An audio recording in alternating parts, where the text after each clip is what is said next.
สบายดีครับผู้ชมพบกับใบของคอนจินติโก้ในสัมภาษณ์ผู้ชมใส่ผลิตภัณฑ์จินติโก้เนาะที่เพิ่นกินและดีก็เล่นผลไปทักทายสบายดีเพิ่นเจ้าสบายดีพอ เจ้าสบายดี เท่านั้นพอสิ่งเนาะ ซื้อสิ่งทอง สิ่งทองนามสกุลอย่างพอ องค์พระจันทร์ พอสิ่งทองวงพระจันทร์เนาะ เจ้า ปัจจุบันอยู่บ้านไหนพอ ปัจจุบันอยู่คุ้มพรสวรรค์ คุ้ม พรสวรรค์ เจ้าบ้านใหญ่ต้นเพิ่ง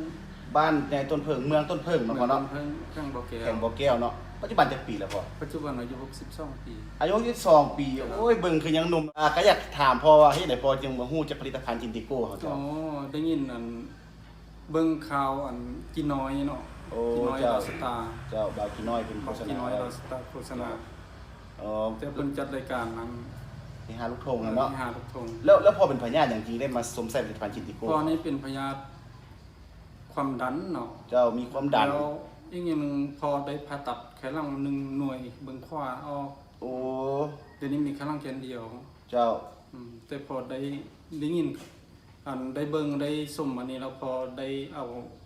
มาสมใส่ โอ้ลองซื้อมากินเบิ่ง เรา เนาะ ซื้อมากินเบิ่ง แล้ว เหมือนประมาณกับหนึงแต่พยานนี่คือว่าสว่างให้ไปแขนเบาบางไปนะ อันตัวที่ว่ามึนตัวมีพอมีมันแข็งมึนขานํบ่ เจ้า ว่าที่ว่ามึน ค่า แบบ เ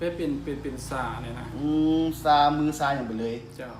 ต้องคือว่าเฮ็ดเวียกยกหนักอย่างบ่อยากได้บ่ เฮ็ดเวียงหนักได้บ่ได้ บ่ได้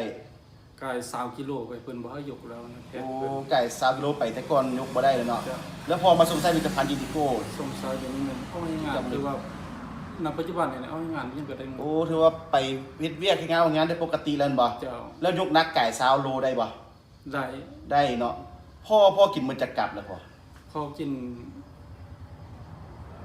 ทางส่งผู้เมียในมองสาวไปกับ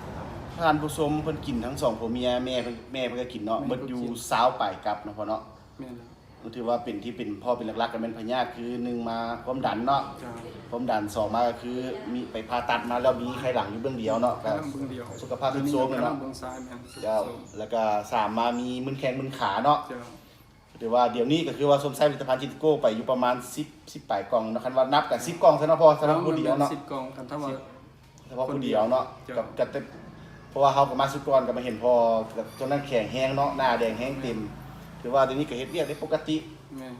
หน้าแดงแห้งเต็มไปเวียกไปงานได้เลยมึนซานี่บ่ได้มึนแล้วที มั นี้ นซานี่เอาอย่างไม่ มันยังเก่าอันนั้น มั มัน น อ บ่ ยากอย่างใด แล้วการกินข้าวเด้กินข้าวแซ่บ กั บ่ นเขาก็บ่ว่ามัน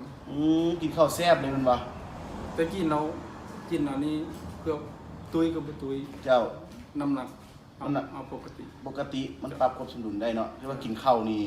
หลายขึ้นเนาะ เจ้า เรื่องผิวพรรณนี่พอเป็นยังไง ผิวพรรณเนี่ยคือว่านะครับแต่ก่อนนี่มัน มันเป็นยังไง เบฟอันซี่มันเหี่ยวอันเนาะเดี๋ยวนี้มัน แต่ก่อนที่ว่าผิวนี่มันแห้วไม่อย่างเนาะแต่วันนี้ก็สดใสผ่องใสขึ้นเนาะเพราะว่ากินมดก็เป็นชิปกลับละสุดท้ายนี่ก็อยากให้พ่อฝากถึงทางผู้ชมทางบ้านเนาะที่เพิ่นเป็นพยาธิคือพ่อ1ความดัน2แล้วก็มัดไทหลัง3แล้วก็ช่วงแข่งมึนขามึนซ้าล่ะให้มาสวมใส่ผลิตภัณฑ์จิติโก้เฮาเจ้า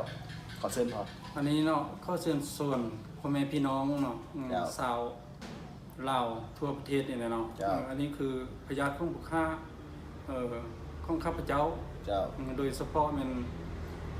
พยาธิของผู้ฆ่านี่หนึ่งพยาธิอันตัดผ่าตัดไขลังเบื้องขวาอย่างไขลังเบื้องเดียวเพื่อยารักษา เจ้า และพยาธิความดัน เจ้า เดี๋ยวนี้ก็ข้าพเจ้าได้สมใส่มามันถือว่าดี เดี๋ยวนี้ให้พ่อแม่พี่น้องทั่วประเทศนี่เนาะ เจ้า เป็นพยาธิคือข้องอันข้าพเจ้านี้มันลองทดลองให้สมใส่เบิ่งเนาะ เจ้า เดี๋ยวนี้ข้าพเจ้าก็อายุ62ปีแล้วได้ แต่สุขภาพ เมื่อก่อนนี้เป็น ครับ พนักงานภาครัฐเนาะเดี๋ยวนี้พักผ่อนบำนาญแล้วเนาะ เจ้าเจ้าก็คือว่าทางจิติโก้เฮานี่บ่ได้มาซื้อจ้างเนาะ บ่ อันนี้คือพอกินแล้วเห็นผลแท้ เราเห็นพ้นแท้ ดี ดี แท้เนาะ เจ้า เจ้าสุดท้ายนี่เฮาก็ขอความเข้าใจพ่อเนาะ เจ้า ให้พ่อสุขภาพแข็งแรงเป็นพ่อไส้ลูกให้เต้าให้พ่อเป็นคนนะพ่อ เจ้าเจ้า เจ้าขอบใจท่านผู้ชม เจ้า